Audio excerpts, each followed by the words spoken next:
نہیں آئی میرا خیال ہے بات. یہ اتنا بڑا جرم ہے کہ اس نے جھوٹ بولا ہے. اور ہمارے ہاں اگر آپ نے 8 بجے کا کہا اور آپ 8 بجے پہنچ گئے تو مینٹل ہاسپٹل میں جمع کرا دیں گے. اتنا بے وقوف 8 کا کہا اور 8 ہی کو پہنچ. ڈیٹیں ٹائم پہ نہیں لگ رہی. نہیں آئی بات. جو ڈیٹ ہے نا, جو ڈیٹ مارنی ہوتی ہے اس میں لیٹ پہنچ رہا ہوتا ہے بندہ. میں یہاں نکاح پڑھاتا ہوں, لڑکوں نے ڈیٹیں ماری, عشق معاشقے ہوئے, کئی سال استخارے چلے, خودکشی کی دھمکیاں دی, اس کے بعد طے ہو گیا, ابا بھی مان گئے, اماں بھی مان گئی, مجبوری میں چل بھائی دے دیتے ہیں یار, پورا خاندان بیزار آ گیا, چلو ان دونوں کی شادی کرا دو. شادی طے ہو گئی, نکاح مفتی طارق مسعود سے پڑھوائیں گے. مفتی طارق مسعود نے ٹائم دے دیا, جی 6 بجے, 5:45 ہمارے عصر کی نماز ہے, آپ پہنچ جائیں. کمبخت وہاں بھی آدھا گھنٹہ لیٹ ہوگا. ابے تجھے اتنے پاپڑ بیلنے کے بعد تجھے تیری معشوقہ مل رہی ہے, اس میں بھی تو آدھا گھنٹہ 1 گھنٹہ نکاح میں لیٹ پہنچ رہا ہے, تو کون سا کام تو ٹائم پہ کرے گا پھر؟ نہیں آ رہی میرا خیال ہے بات سمجھ میں. اس میں بھی تو نکاح میں آدھا 1 گھنٹہ, بعض دفعہ عصر کے بعد نکاح ہوتا ہے, مغرب تک نہیں پہنچا ہوتا دولہا. ایکچولی میں ٹریفک میں پھنس گیا تھا, ایکچولی یہ ہو گیا تھا. بھائی جب آپ کو پتا ہے ٹریفک تو ہے, پھنس بھی سکتے ہو, تو ایسے ٹائم پہ نکلو نا کہ آپ کو پتا ہو کہ ٹریفک بھی ہو تو بھی میں پہنچ جاؤں. تو میں اس دولہا سے کہتا ہوں جو اپنی شادی میں بھی لیٹ پہنچ رہا ہے, وہ دنیا میں کوئی کام ٹائم پہ نہیں کر سکتا. ہو ہی نہیں سکتا کہ یہ دنیا میں کوئی بھی کام ٹائم پہ کرے. یہ تو سستی ہماری قوم کا تھوڑا مسئلہ نہیں ہے, بلکہ بہت, اس سے اسلام بدنام ہوتا ہے. پتہ ہے آپ کو, اسلام بدنام ہوتا ہے اس سے. صحابہ اگر سست ہوتے, ہمارے اسلاف اگر سست ہوتے, دنیا فتح کرتے, وہ قسطنطینیہ فتح کر لیتے. وہ ہے بھائی, یورپ تک ان کی فوجیں داخل ہو جاتی. تو بھائی اسلام برا نہیں ہے. اسلام کا جو تصور پیش کیا جا رہا ہے وہ تصور نامکمل تصور پیش کیا جا رہا ہے, مکمل تصور پیش نہیں کیا جا رہا. مجھے سفر میں لوگ ملتے ہیں, فلاں داڑھی والے نے چونا لگا دیا, فلاں تہجد گزار ہے, پیسے لے کے بھاگ گیا, ٹائم پہ دے نہیں رہا وغیرہ. میں کہتا ہوں یا تو اس فراڈی آدمی نے داڑھی رکھی ہے, فراڈی آدمی بھی داڑھی رکھ سکتا ہے, یا یہ کہ اس نے جو بیانات سنے اس میں صرف نماز روزہ سنا ہے, مالی معاملات نہیں سنے. 2 لوگوں سے نا مجھے بڑی نفرت ہے, اور میں یہ نہیں کہہ رہا کہ میں خود اس معیار پہ پورا اترتا ہوں, ہو سکتا ہے اس وجہ سے مجھے اپنے آپ سے بھی نفرت ہو. ایک سست, مجھے سست زہر لگتا ہے, میرا دل چاہتا ہے اس کو پکڑ کے ماروں میں. عین ممکن ہے میں بھی سست ہوں, لیکن انسان کو اپنی برائی بری نہیں لگتی, ہمیشہ دوسرے کی برائی بری لگتی ہے. ہو سکتا ہے میں بھی ہوں, آپ سمجھے کہ یار پتہ نہیں مجھ سے آپ کتنے ایکٹیو ہوں گے. دیکھو اپنی گندگی سے نفرت ہوتی ہے انسان کو نہ, دوسرے کی گندگی سے نفرت ہوتی ہے, لیکن نفرت ہونا اس کی علامت ہے, اس کو گندگی بری تو لگتی ہے نا, اپنی اس لیے نہیں لگ رہی کہ وہ اپنی ہے, ورنہ گندگی سے, بہت سے لوگوں تو گندگی سے نفرت ہی نہیں ہے, گٹر میں یوں کر کے ڈبکی لگا کے دوسرے گٹر سے نکل آئیں گے, ان کو نفرت ہی نہیں ہے. تو یہ زیادہ بڑی برائی ہے. تو ہو سکتا ہے میں بھی سست ہوں, لیکن سستی سے نفرت ہونا بہرحال میری ایک پازیٹو چیز ہے یا نہیں ہے؟ جب نفرت ہوتی ہے تو انسان اپنی اصلاح کی بھی کوشش, دیکھو گندگی سے نفرت ہو تو کوشش تو ہوتی ہے نا گندگی جسم سے دور ہو, باقی سستی کی وجہ سے کوئی نہ نہائے. تو میں کبھی یہ دعویٰ نہیں کرتا میں بہت ایکٹیو ہوں, میں سست نہیں ہوں, لیکن میں یہ دعوے سے کہتا ہوں مجھے سست آدمی کیا لگتا ہے, زہر لگتا ہے, چاہے میرے اندر ہی کیوں نہ ہو. ہمارے نبی نے پناہ مانگی ہے, اللہم انی اعوذ بک من الجبن ومن الکسل, اے اللہ بزدلی سے تیری پناہ مانگتا ہوں, اے اللہ سستی سے تیری پناہ مانگتا ہوں. بزدلی میں بہت ساری چیزیں داخل ہیں. جب سمجھ میں بھی آ گیا 2 شادیاں کرنا ثواب ہے اور عورتوں کی ضرورت ہے, پھر بھی ڈر رہا ہے, کرنے کے بعد ٹانگیں کانپ رہی ہیں. ابے چھوڑ یار, زنا کرنے کے بعد تو کچھ نہیں ہوتا, شادی کرنے کے بعد تیری ٹانگیں کیا کر رہی ہیں؟ پھر بیوی کو دھمکی دے رہا ہے, میں ایکچولی تمہیں چھوڑنا چاہتا ہوں, میں دباؤ میں نہیں آ سکتا. ابے اس کو بھی دل چاہتا ہے رکھ کے کیا لگاؤ, آدمی بن, پجامہ کیوں بنا ہوا ہے تو؟ آدمی اور پجامے کی شکل بھی وہی ہوتی ہے آدمی جیسی, اوپر ایک شرٹ لٹکا دو, نیچے بھائی ایک ٹی شرٹ لٹکا دو, نیچے ایک پاجامہ لٹکا دو, بالکل آدمی جیسا لگے گا نہیں لگے گا, لیکن اس میں روح نہیں ہے, اس کے جذبات نہیں ہے. آدمی وہ ہوتا ہے جو پاجامہ نہ ہو. جب کر لیے بھائی تو اس کو کیوں لٹکا رہے ہو یار تم؟ بولو یار اب ایسی کی تیسی, دونوں کے برابر حقوق ہوں گے, جس نے جو اکھاڑنا ہے اکھاڑ لے. یہ کیا کرو, مجھے فون نہیں کیا کرو کانپتی ہوئی ٹانگوں کے ساتھ اور پھر آ جاتے ہیں یہاں پہ میں نے کر لی ہے, میں بیوہ سے کی ہے, اس کے بچوں کو دیکھیں اس میں کیا برائی ہے, اور میں تو سمجھا رہا ہوں اپنے سالوں کو, دیکھو میں نے کوئی گناہ تو نہیں کیا. میں نے کہا سمجھا کیوں رہا ہے, دھمکی دے. پاگل آدمی, یہ کو سمجھانے کی چیز ہے؟ سمجھا رہا ہے دیکھیں ایکچولی میں اگر زنا کرتا, ان کو لگ جاتا ہے ہائی اللہ ہوئی اللہ والا ہے, 2 چپٹ پڑیں گے طلاق دے دے گا اس کو, ان کو اسی اسٹائل سے اندازہ ہو جاتا ہے. نہیں یار میرا خیال ہے بات کیسے سمجھائیں یار, دوبارہ سے, یہ کیونکہ بہت ہوتا ہے نا اس لیے دوبارہ سے. آپ نے دوسری کر لی, بیوہ سے کی, طلاق یافتہ سے کی, جس کے نیکی ہونے میں کوئی شبہ نہیں ہو سکتا, سہارا دے دیا, بیان سنے یا اللہ رسول کی تعلیمات پر عمل کرنے کی نیت سے آپ نے کر لی. اب ظاہر ہے ایسا نہیں ہوگا کہ آپ کے سالے مٹھائی کے ڈبے لے کر آئے آپ کے پاس, ٹھیک ہے نا. آپ کی وائف کہے ماشاءاللہ آج مجھے پتا چلا کہ میرا میاں واقعی مرد کا بچہ ہے, ویل ڈن ویل ڈن. لوگ سمجھتے ہیں ایسا ہوگا. سالے کہہ رہے ہوں, سالے مٹھائی کے ڈبے لے کے آ رہے ہوں, سسر صاحب کا فون آئے, خاندانی ہو گیا یار, میری بھی کرا دے اب. بھائی ایسا بالکل بھی نہیں ہوتا اور ہونا بھی نہیں چاہیے بھی نہیں نا. کسی کی بہن پہ سوکن آئی ہے, وہ تھوڑی لڈو بانٹے گا یار, اس کو تو تکلیف ہونا ایک نیچرل ہے, طبیعی چیز ہے. باپ کو تکلیف ہونا ایک نیچرل اور طبیعی چیز ہے. تو اس میں طریقہ یہ ہے, جب کر لیے دونوں کے سیم حقوق ہیں, پہلی کو محبت سے ایک دفعہ بتاؤ بیگم میرے دل میں تمہاری کوئی کمی نہیں ہے, اور اپنے عمل سے بھی ثابت کرو کہ تمہاری محبت میں کمی نہیں ہے, صرف زبانی نہیں, اپنے عمل سے. اس کو ٹائم دو, اس کو محبت دو. کتنے لوگ جو مالدار ہیں, اب غریب تو یہ نہیں کر سکتا, غریب تو بیچارہ یہیں سے گھما کے لے آئے گا, جاوید نہاری کھلا کے لے آئے گا.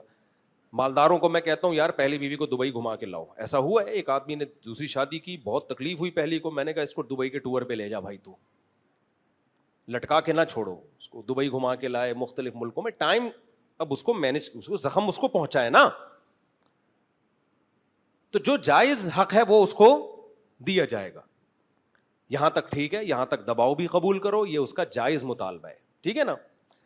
اس سے آگے بڑھنے کی ضرورت نہیں ہے. آگے کیا ہے, سالے کہتے ہیں چھوڑ دے اس کو ورنہ تیرے کو چھوڑیں گے نہیں ہم. جب یہ اسٹائل ہو نا تو پھر یہ کیا کر رہا ہوتا ہے, دیکھو میں نے کوئی برا تو نہیں کیا نا, دیکھو جائز ہے, دیکھو مفتی طارق مسعود صاحب کا یہ والا کلپ سنو, یہ والا کلپ سنو, اس میں یہ اسی اشکال کا جواب ہے جو تم کر رہے ہو. وہ سمجھ جاتا ہے کہ یہ پجامہ ہے, یہ آدمی نہیں. اس کے بعد وہ خاندان آپ پہ سر پہ چڑھے گا, دوسری کو چھوڑو, طلاق دو, ورنہ بائیکاٹ, جائیداد سے آگ, اور یہ اور وہ. پھر یہ بے شرم آدمی کیا کرتا ہے, چھوڑ دیتا ہے. اور پھر دوسری نمبر کی بے شرمی پتہ ہے کیا ہوتی ہے, پھر سیکنڈ وائف کے سامنے مظلوم بننے کے لیے کہ دیکھو میں تو نہیں چھوڑنا چاہتا تھا, میں نے تو اسی لیے کی تھی کہ میں رکھوں, لیکن مجھ پہ ایکچولی دباؤ اتنا تھا, اتنا پریشرائز کیا گیا ہے, اور غصے میں نے طلاق دے دی ہے, میرا ارادہ بالکل بھی نہیں تھا. عورت کمزور دل کی ہوتی ہے, وہ بھی رونا شروع کر دیتی ہے, بس کرو, مجھے بہت رونا آ رہا ہے, کائنڈلی مزید مت رونا. واقعی تم کیا ہو, مظلوم ہو, مجھے پتا ہے تمہیں مجھ سے بہت محبت ہے, لیکن واقعی اصل میں تمہاری جو پہلی بیوی ہے نا, اس کا بھائی 2 نمبر ہے, اس کا باپ 2 نمبر ہے. ایک خاتون نے مجھے ایسے ہی فون کیا, میرے شوہر پہ ایکچولی دباؤ اتنا تھا, میں نے کہا اس کو فیور مت دو, عورت کمزور ہے نا, وہ دباؤ وہ آ جاتی ہے باتوں میں, چکنی چپڑی باتوں میں. وہ کہتی ہیں ایسے میرے ہسبینڈ تو نہیں چاہتے تھے, لیکن ایکچولی دباؤ اتنا تھا ان کے اوپر. میں کہتا ہوں الو پہلے چھوڑا ہے تمہیں, اب تمہاری نظروں میں برا بننے کے بجائے کیا بن رہا ہے, اچھا. یہ چاہتا ہے کہ عزت بھی میری اسی طرح رہے اس عورت کی نظر میں جیسے پہلے تھی, کام بھی اپنا پورا کر لیا اور عزت بھی بحال رہا. بھائی کچھ تو ہونا, تو نے کام اپنا پورا کر لیا تو ذلیل تو ہونا اس کی نظروں میں. تو میں ان خواتین سے کہتا ہوں بے وقوف بنا رہا ہے, دباؤ وباؤ کیا, کون دباؤ دے سکتا ہے یار کسی کے اوپر؟ آپ بولو بھائی ایسی کی تیسی جو ہونا تھا ہو گیا ہے, آدمی بنو. تو سالے جب فون کرے نا کہ ابے تو نے یہ کیا کر لیا, تو نے یہ, جو بات تمیز کی ہے وہ تمیز سے کرو. یار میں آپ کے غم کو پہچانتا ہوں ٹھیک ہے, لیکن دیکھو آپ کی سسٹر کو, آپ کی بیٹی کو محبت میں کوئی کمی آئے, کوئی حقوق میں کمی آئے, میرا گریبان پکڑے. یہ بات بالکل معقول, ایک دم سے غصہ نہ ہو, طریقہ بتا رہا ہوں آپ لوگ کو. دوسری شادی کے بعد جو کچھ ہوتا ہے نا اس سے نمٹنے کا طریقہ بتا رہا ہوں. پھر بھی اگر بدماشی کرتے ہیں بولو ایسی کی تیسی. کیا بول رہے ہیں؟ ایسی کی تیسی. وہ کہنا چھوڑ دو اس کو, بولا ایسی کی. اب میں کوئی گالیاں تو نہیں دے سکتا نا ممبر پہ بیٹھ. خیر میں بات عرض کر رہا تھا, دیکھو نبی صلی اللہ علیہ وسلم نے بزدلی سے پناہ مانگی. اچھا بعض دفعہ دیکھنے میں لگتا ہے بزدلی ہے, حقیقت میں بزدلی نہیں ہوتی, مصلحت ہوتی ہے. لوگ کہتے ہیں نا فلاں کے خلاف بیان دے دو, فلاں کے خلاف بیان دے دو, نہیں دے رہے اس کا مطلب بزدلی ہے. بزدلی نہیں ہے. کچھ جاہل لوگ سوسائٹی میں ہوتے ہیں جو آپ کے خلاف بولتے ہیں, دھمکیاں دیتے ہیں تاکہ ہم بھی آگے سے کیا دیں, دھمکی دیں. جب اگلے کی دھمکی آئے گی ہم بھی دھمکی دیں گے. یوٹیوب کی دنیا میں ایک نیا پھڈا شروع ہو جائے گا. تو پھر ایسے موقع پہ عالم خاموشی اختیار کرتا ہے. جو سمجھدار علماء ہوتے ہیں وہ کیا کرتے ہیں؟ خاموشی. اس لیے کہ قرآن کہہ رہا ہے وَإِذَا خَاطَبَهُمُ الْجَاهِلُونَ قَالُوا سَلَامًا. جاہل لوگ چاہتے ہیں آپ کو دھمکیاں دے کے تاکہ آپ ان کے خلاف تقریریں کریں, اور جو آپ اصل کام کر رہے ہیں اس سے رہ جائیں آپ. تو اس خاموشی کے لوگ کیا سمجھتے ہیں؟ بزدلی. دیکھو ڈر گیا, دیکھو بزدل آدمی ہے. پھر وہ پروپیگنڈا کرتے ہیں, آپ کو غیرت دلاتے ہیں کہ آپ بولو. اگر آپ ان کی باتوں میں آ کے بولنا شروع کر دیا اس کا مطلب آپ بہادر نہیں ہو بلکہ آپ پرلے درجے کے بے وقوف ہو, کہ جو باطل چاہتا تھا آپ نے اپنے آپ کو اسی بحث میں ڈال دیا. تو مصلحت اور بزدلی دونوں بالکل الگ الگ چیزیں ہیں, سمجھتے ہو؟ تو اللہ کا شکر ہے ہم مصلحتاً بہت سی چیزوں پہ خاموش ہو جاتے ہیں. بزدلی کی وجہ سے میں اللہ سے امید کرتا ہوں انشاءاللہ کہ میں بزدلی کی بیس پہ خاموش نہیں ہوتا. سمجھتے ہو؟ مصلحتاً بعض لوگ دھمکیاں دیتے ہیں, یہ کر دیں گے وہ کر دیں گے, اگنور کرتے ہیں, جان دے یار, نام بھی نہیں لیتے ان کا, ٹھیک ہے چھوڑو. وجہ اس کی ہے کہ ان کا تو کام ہی یہی ہے. اب ہم بھی اگر دھمکیاں دیں گے تو ایک نئی جنگ چھڑ جائے گی یوٹیوب پہ, اس سے کیا فائدہ ہوگا؟ جو کام ہے ہمارا ہے وہ رہ جائے گا. تو ایسے موقع پہ قرآن کی تعلیمات ہیں, فاعفو وصفحو, نظر انداز کرو, معاف کرو, درگزر کرو, تاکہ آپ کا جو اصل ہدف ہے, جو آپ کا اصل کام ہے, آپ کسی کے بہکاوے میں آ کے اپنے اصل کام کو نہ چھوڑیں. سمجھتے ہو کہ نہیں سمجھتے؟ تو میں بات عرض کر رہا تھا میرے بھائی, اللہ کے نبی نے پناہ مانگی بزدلی سے بھی, اور کسل کسے کہتے ہیں؟ سستی سے بھی. ومن البخل, کنجوسی سے بھی. یہ بھی بہت بڑا عیب ہے, جیب سے پیسہ نکلتا ہی نہیں ہے. لیکن ابھی میں ایک چیز کو فوکس کروں گا, سستی کو, کیونکہ اس کا نیند سے بڑا گہرا تعلق ہے. تو ہمارے ہاں خانقاہیں ہوتی ہیں, اہل اللہ الحمدللہ لوگوں کی تربیت کر رہے ہیں, لیکن ایک کامن مسئلہ جو ہمیں دیکھنے میں آتا ہے دینداروں میں بھی, جس کی طرف ہماری توجہ نہیں ہے, وہ مسئلہ ہے سستی. سست آدمی نہ دین کا نہ دنیا کا. تو میں سوچ رہا ہوں اپنی اصلاح کے لیے بھی اور آپ لوگ کی اصلاح کے لیے بھی نا ایک ڈیجیٹل خانقاہ, جس کا میں تجربہ ایک دفعہ کر چکا ہوں. اس خانقاہ میں کیا تھا, 3 دن ہم نے لوگوں کو بلایا تھا, 6-7 سال ہو گئے. تو بھائی صبح اتنے بجے تمہارے باپ کو بھی اٹھنا ہے, سمجھتے ہو؟ اس کے بعد تہجد پڑھ کے دعا مانگنی ہے, معمولات پورے کرنے, پھر جاگنگ کرنی ہے ہر مرید کو, ٹھیک ہے. شیخ بھی دوڑے گا, شیخ میں تھا, شیخ بھی کیا کرے گا؟ دوڑے گا. شیخ کا باپ بھی دوڑے گا, کیونکہ اگر پیر دوڑ نہیں سکتا اور جوان بھی ہو پیر, تو مشائخ ہوتے ہیں, بزرگ ہوتے ہیں, وہ الگ بات. تو بھائی جو دوڑ نہیں سکتا نا, وہ دنیا میں کوئی کام نہیں کرے. اس کی صحت ہی ٹھیک نہیں ہوگی تو کیا کام کرے گا؟ وہ تو کولیسٹرول کا ڈبہ ہوگا, گھی کا ڈبہ ہے, گھی کے ڈبے سے آپ کیا امیدیں لگاؤ گے؟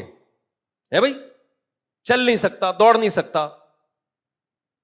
تو اس میں ہم نے یہی کیا، اس میں پروفیسر تھے یونیورسٹیوں کے بعض، بڑے اچھے اچھے لوگ آئے تھے. ہم نے کہا آپ صبح دوڑیں گے. اب وہ دوڑ رہے ہیں.